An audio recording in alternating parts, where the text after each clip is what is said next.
जब वो आपसे टीसी लेकर चले जाएंगे। तो ये कहां लिखा है इसमें? ये कहां लिखा है? नहीं, लेकिन ये तो लिखा है ना अस्थाई।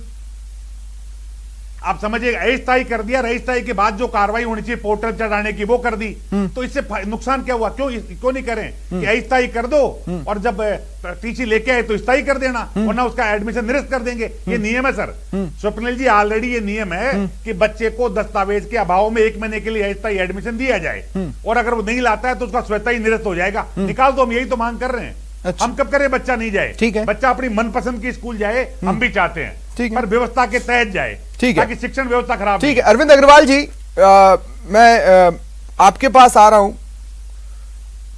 फर्जीवाड़े का डर है निजी स्कूलों को अभिभावक और उनके बच्चों की तरफ से।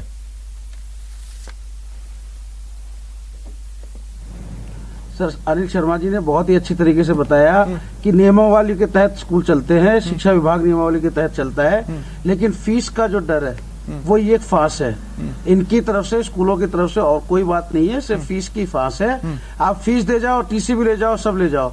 आज जिस तरीके के व्यवहार के अंदर अगर राज्य सरकार ने आज एक संज्ञान लिया है कि जिस तरीके से फीस के नाम पर जिस तरह से लूटा जा रहा है, जिस तरीके से अभिभावकों को समस्या आ रही है, आज कोरोना काल के अंदर ऐसे समय में जब सरकार ने कोई एक राहत दी है तो इनकी तो पुरानी फीस वगैरह इन सब का फांस आ रही है। बाकी व्यवस्था के तहत कुछ भी नहीं है। कोई भी बच्चा 2-2, 3-3 स्कूल में एडमिशन नहीं ले सकता। कोई भी बच्चा अगर स्कूल के अंदर एडमिशन लेता है, आधार कार्ड उसका वहां पे देना पड़ता है सरकार। लेकिन देखिए अरविंद जी, ये स्थिति तो है कि कुछ पेरेंट्स फीस देने की स्थिति में नहीं थे, और स्कूलों के साथ हो सकता है कि अभी कोरोना काल में ऐसे पेरेंट्स फीस देने की जगह ये देखें कि हम दूसरी जगह चले जाते हैं। मानता हूं मैं आपकी सर को राहत दी जा रही है ना।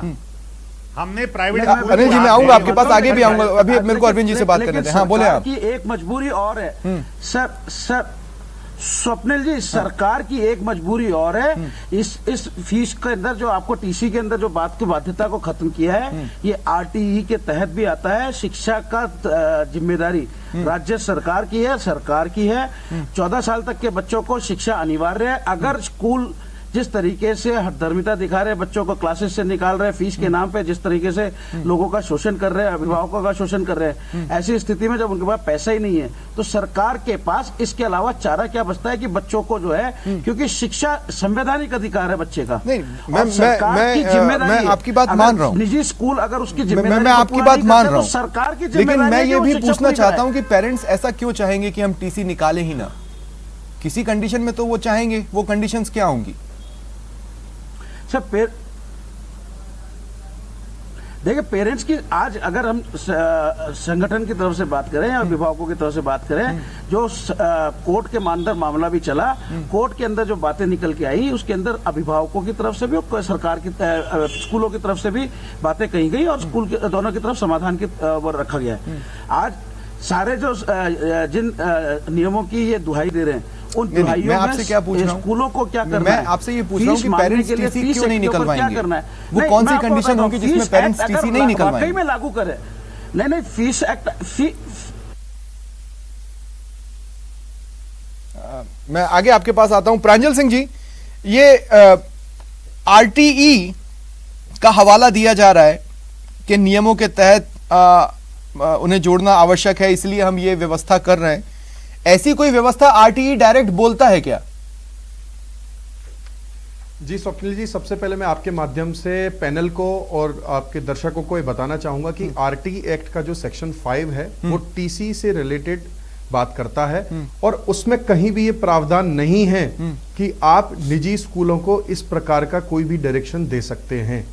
राइट टू एजुकेशन बच्चे का बिल्कुल है, परंतु वो है सरकारी स्कूलों में। अगर आपको अपने बच्चे को किसी भी सरकारी स्कूल में एडमिशन दिलवाना है तो फिर आपको टीसी की जरूरत है ही नहीं, उसमें कोई बाध्यता नहीं है टीसी की। यहां पर तो ये कंडीशन आ चुकी है कि बेस्ट इंटरेस्ट ऑफ चाइल्ड कोई बात करना नहीं चाहता। अभिभावक ये चाहता है कि मैं फ्री में बच्चे को पढ़ा लूं, कोरोना चलता रहे, 5 साल तक बच्चे प्रमोट होते जाएं, ऑनलाइन क्लास भी मैं ले लूंगा। आप मुझे बताइए ना, इसमें हमको एक बैलेंसवादी सोच रखनी पड़ेगी। नहीं, लेकिन मुझे आप एक बात बताइए, प्रांजल सिंह जी, मैं आपसे ये पूछ रहा हूँ कि जैसे आप कह रहे हैं ना कि अगर सरकारी स्कूल में जाता है तो टीसी की अनिवार्यता नहीं है। कोई भी व्यक्ति जो अपने बच्चे को निजी स्कूल में पढ़वा रहा है, वो उसे निजी स्कूल से निकाल के सरकारी स्कूल में डालेगा क्यों?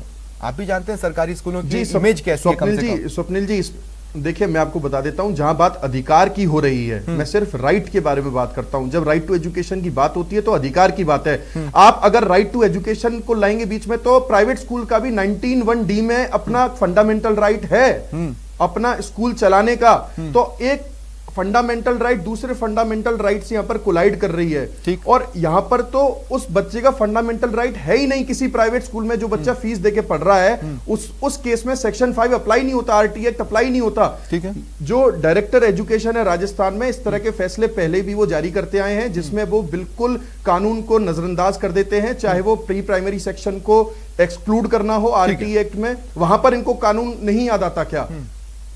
ठीक है। बिना कानून विदों से ज्ञान लिए बिना यह आदेश पारित किया गया है, और इसमें आप प्राइवेट स्कूल्स को बाध्य नहीं कर सकते। हाँ, तो बेहतर होता कि अगर विधि प्रकोष्ठ के साथ मिलकर किसी तरह से एक आदेश तक पहुंचने की कोशिश होती, अगर इतना ही जरूरी था देखिए तो शायद कुछ बेहतर हो पाता। स्वर्णिम जी, मुझे आप समझाएंगे आखिर असली वजह क्या है इस तरह के आदेश के पीछे? सरकारी स्कूल में बच्चों की फौज देखिए स्वप्निल जी, मैं ये बताना चाहता हूँ आपको कि ये सारी जो भी बहस हो रही है, इसमें कहीं ना कहीं ये मसला शायद स्कूल वालों को लग रहा है